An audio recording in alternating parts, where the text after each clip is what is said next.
What is going on, Coaster Crazies? It is I, Coaster Crazy, with an exclamation point at the end of my username. Today we're going to be doing not necessarily a series, but a new way of ranking roller coasters. This way was made by Parks Bros, so I gotta give credit to them for making the idea of Ridden, Ranked, and Reviewed, where you only have 1 minute to describe your thoughts on roller coasters. Quick note before we get into the rankings, I was unable to ride 2 coasters at Cedar Point during my visit. Those being Wilderness Run and Top Thrill Dragster after that whole accident in July. Before we get to the current rides of Cedar Point, let's take a quick trip back to view the rides that are currently defunct. Ready? Go. Broadway Trip, Cyclone, Dip the Dips, Scenic Railway, Disaster Transport, High Frolics, Jumbo Jet, Leap the Dips, Little Dipper, Loop the Loop, Mean Streak, Racer, Scramper, Super Coaster, Switchback Railway, Wildcat, Wild Mouse, and last but not least, we have the most recent defunct coaster, which is Wicked Twister.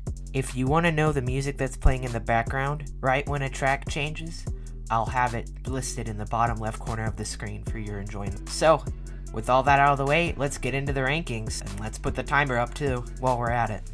Here in the number 17 spot, we have Wilderness Run. Wilderness Run was the first coaster to ever be made by the Swiss manufacturer Intamin Amusement Rides. It was the start of Cedar Point's fairly long relationship with Intamin, going on to build some of the best rides at Cedar Point. The reason I was unable to ride Wilderness Run was because I was too tall to ride without a child. That last segment was pretty short, but I promise you they're gonna get longer and most likely faster the further we go into this video, so I hope you guys enjoy it. At the number 16 spot, we have Woodstock Express. Woodstock Express is a newer coaster at Cedar Point, opening in the year 1999. Yeah, this ride opened 22 years ago, but it is still silky smooth. Built by Dutch company Vekoma, Woodstock Express is a small family coaster themed to our favorite yellow bird, Woodstock. It is a little over 1,000 feet long and has a height of 42 feet. It is not fast by any means, only hitting 26 miles an hour. One cute feature is the trains. They are themed to a train with Woodstock hanging on the train's light. The most notable feature of the trains, however, is the bell on the train that is real and will chime whenever you experience any forces. Other than that, it's pretty unnoteworthy other than the things I have just mentioned. So, your average run-of-the-mill family coaster for you. Number 15, Top Thrill Dragster. Now, I'm a big fan of launch coasters, and I feel like this would have been no exception. With a height of 420 feet and a top speed of 120 miles an hour, I was pretty much guaranteed to love it. Built by Intamin in 2003, it was the tallest, fastest, longest roller coaster in the world. It was about 3 o'clock, and we entered the park to get a lay of the land. After we rode Gatekeeper, we saw a first aid cart driving towards Dragster. Little did we know what had happened. When we got back to the hotel, we heard the news about the lady who got hit in the head with an object from the ride. It will not open until 2022 now. Seeing as I did not get to ride it, I cannot put it any higher on this list. I imagine it would have been pretty high if it were open though. At number 14, we have Cedar Creek Mine Ride. Cedar Creek Mine Ride is a janky aero mine train that opened in 1969.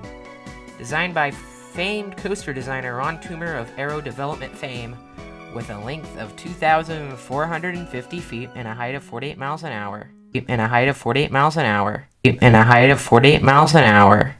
Being a step above Woodstock Express, it is perfect for families. It rocks a top speed of 42 miles an hour and travels over a small river, which is a cool touch. Shout out to the Cedar Creek Mine Ride crew for entertaining the guests in line while doing coaster trivia. I got 7 out of 8 questions right. Cedar Creek Mine Ride only runs one train, and with a ride time of 2 minutes and 42 seconds, the line can get pretty long and boring. However, the ride crew made it fun and memorable. At number 13, we have Blue Streak. Blue Streak is the oldest operating coaster at Cedar Point, but it is definitely a lot of fun to ride. Opening in 1964, it was the tallest and fastest roller coaster in the world. Despite that, it was built in 1964. It is 10 times better than the highly modified 1967 wind coaster at my home park. Wildcat at Frontier City. Blue Streak remains unmodified, even though it is 3 feet shorter and 6 miles per hour slower. It has a lot more forces than Wildcat, and most importantly, more airtime. Wildcat is pretty much forceless when it comes to airtime, but Blue Streak has strong floater airtime. You might be wondering why I'm comparing these two coasters. It's because they're both built by PTC. Even though Wildcat has more impressive stats, Blue Streak is just a better ride overall. Wildcat has a length of 2,653 feet, while Blue Streak has a length of 2,558 feet, and it's still better than Wildcat. At number 12, we have Corkscrew. Corkscrew is one of the coasters at Cedar Point that just gets non-stop hate all the time. Like how it's rough, or boring, or just flat out uninspired. I disagreed with all these statements. Opening in 1976, it was the first roller coaster to have more than one inversion. Built by amusement ride pioneer Aerodynamics, Corkscrew is what Aero called a custom looping coaster. I only rode this once in the back, and it was surprisingly smooth, and I got some pretty good airtime on the first airtime hill. I ride Aero coasters defensively, meaning I lean into the over-the-shoulder restraints, which eliminates all headbanging for me. This is also one of the most photogenic coasters at Cedar Point. Just look at these awesome photos. I will forever remember the double corkscrew over the midway. This ride was innovative like most Aero's coasters. I could sadly see this one getting removed within a decade to make room for a new development. This coaster is very overshadowed compared to most of the other coasters at the park. At number 11, we have another Aero coaster, Iron Dragon. Iron Dragon is the park's Aero suspended coaster, meaning it hangs and swings below the track. Built in 1987, it was one of the more unique coasters at the park. The best way to describe this ride is very graceful and very smooth. Dare I say it's probably the smoothest Aero coaster I have ever ridden. This is the longest operating suspended coaster in the world, coming in at 2,800 feet long. Like Corkscrew, this ride is massively overshadowed by the other great rides at Cedar Point. In the front, it is a nice stroll through the forest and over a pond. In the back, it is an untamed dragon flying through the forest at 40 miles an hour. This ride barely gets a line longer than 15 minutes, so it's definitely worth your time. Please note though, this ride is not on Fastlane or Fastlane Plus. Coming in at number 10, we have Rougarou. Rougarou is built by Rougarou is built by the Swiss manufacturer Bolliger and Mabillard, and was the park's stand-up coaster until 2014 when it was converted into a floorless.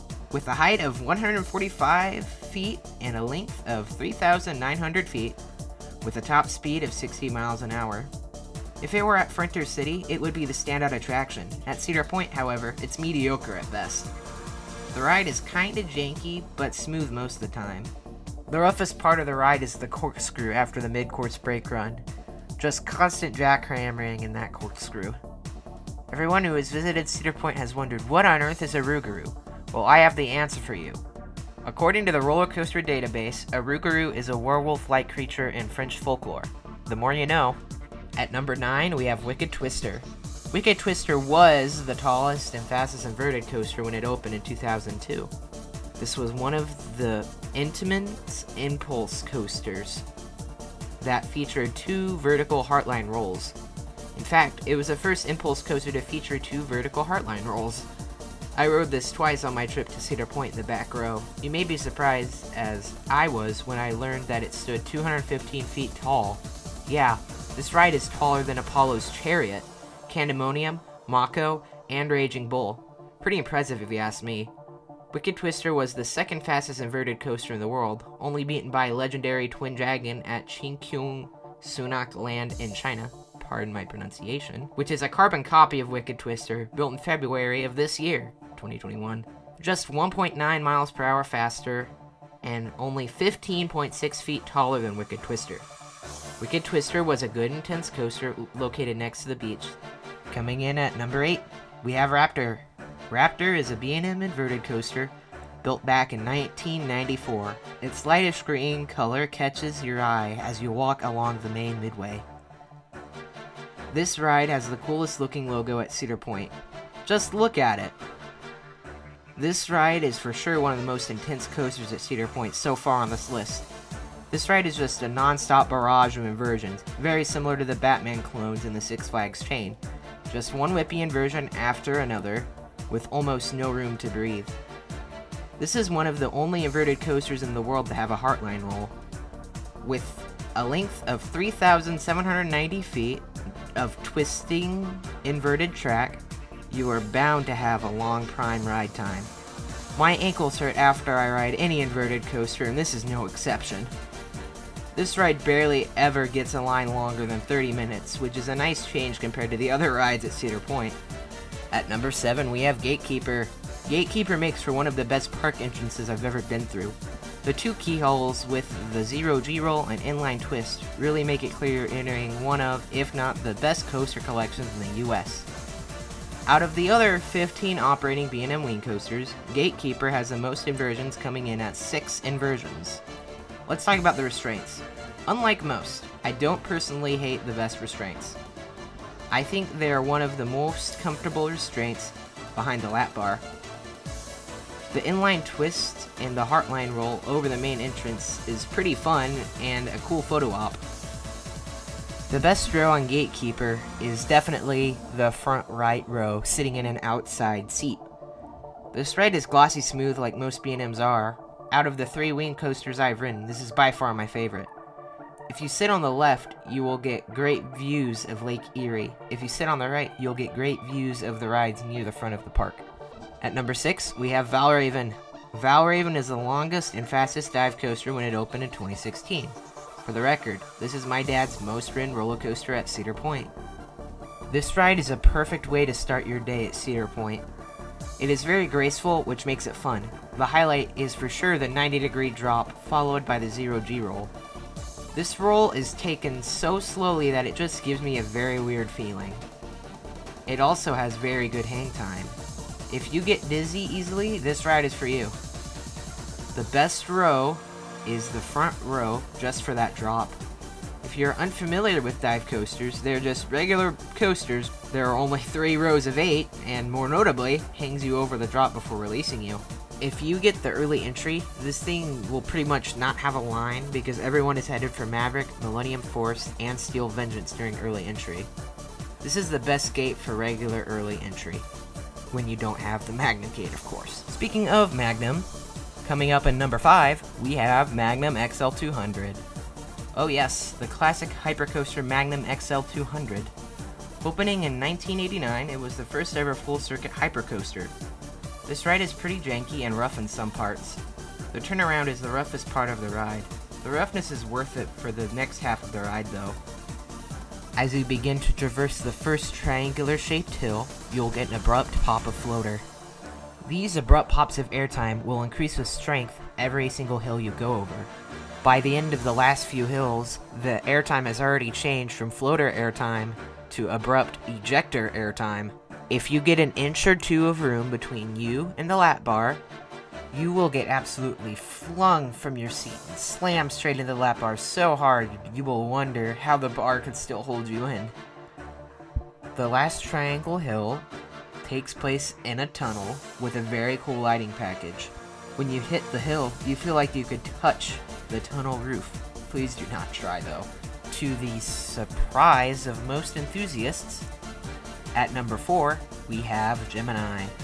Now, Gemini is the most fun coaster at Cedar Point. There are so many reasons to like Gemini. Like how it never gets a line longer than 10 minutes, how smooth it is, and how it races the other trains most of the time. And how you can high-five the passengers in the other train. In the back, you get some pretty solid ejector airtime. I've noticed the blue side wins more often than the red side. One of the reasons it's so fun is because you can trash talk people when you're winning, and how they can do the same when you're losing. This ride, like Magnum, never gets too long of a line, not because it's unpopular, but because of how high capacity Gemini is. Like in one dispatch, they can get a maximum of 72 people out of the station. This ride has a monstrous hourly capacity of 3,300 riders per hour. Some days over 100,000 people can ride Gemini. It all makes sense when I tell you that this ride was designed by Ron Toomer. Coming in at number 3, we have Millennium Force. First off, let's talk about this ride's logo. This has to be one of the best roller coaster logos I've seen. And the coaster's tagline, "The future is riding it," is great. This was the first ever Giga Coaster. This ride is one of the most beautiful and popular coasters in the world. This ride has a rare cable lift system, allowing you to get to the top in only 32 seconds. That's 10.5 feet a second. This ride is very fast. In fact, it has a top speed of 93 miles an hour. This ride is what I would describe as very graceful. The banking is just very smooth. You really truly feel like you're hauling when you wait an extra 30 minutes for the front. You get the best experience with the wind in your face and the dozen bugs you'll have on your face by the end of the ride. This ride is a true banger. Speaking of bangers though, this roller coaster is one of the best soundtracks of any coaster out there. Coming in at number 2, we have Steel Vengeance. Steel Vengeance is overrated. Now, before you guys have a stroke, hear me out. Steel Vengeance has it all. It is smooth, it has height, and it has speed. It's an RMC, it has whippy elements, and has the most airtime in the world. Why is it not number 1? Okay, I never thought I'd ever say this, but the airtime is so strong my legs hurt every time I got off. It just got so painful, I just wish the ride was over. And I'm only halfway done. Aside from that though, this ride is flawless. Is it one of the best roller coasters in the world? Yes it is. But I think Air Grover at Busch Gardens Tampa is better. Just kidding, of course. Or am I? Well, everything about this ride has already been said, so let's just move on. Coming in at number 1, we have, drumroll please, Maverick. Maverick is a perfect ride. Maverick has an LSM lift that gets you up to the max height of 105 feet. That may sound short, however, this ride is better than any other coaster I've ridden. Once you crest the drop, you get flung out of your seat and then quickly back into your seat on the 95-degree drop. A lot of people say they gray out by now, but I never have. A lot of people complain about the shoulder straps, but they aren't as bad as the ones on RMC Raptors. These barely cause any pain. It could be a little painful on the stingle dives, but that's about it. The airtime hills on this ride are stronger than any airtime on Steel Vengeance. The first time I rode in the front. The airtime is just as strong in the back as it is the front. You legit get flung out of your seat. The by far best part of the ride is the 3-second launch from 0 to 70 miles an hour out of the tunnel. These things make Maverick the best coaster at Cedar Point. Well, that concludes my ranking of the coasters at Cedar Point. I hope you guys enjoyed it. If you guys want to see more videos like this, be sure to let me know in the comments. Before we leave though, I would really like to thank you guys for 80 subs. It makes me proud and I hope that I can entertain more people in the future. So stick along for that. My next milestone will probably be 100 subs, so if we can get there, I'll figure out some sort of video to make for 100 subs. After all of that, I hope you all had a Six Flags day. We'll see you in the next video. Bye! I lean into my over the shoulder restraint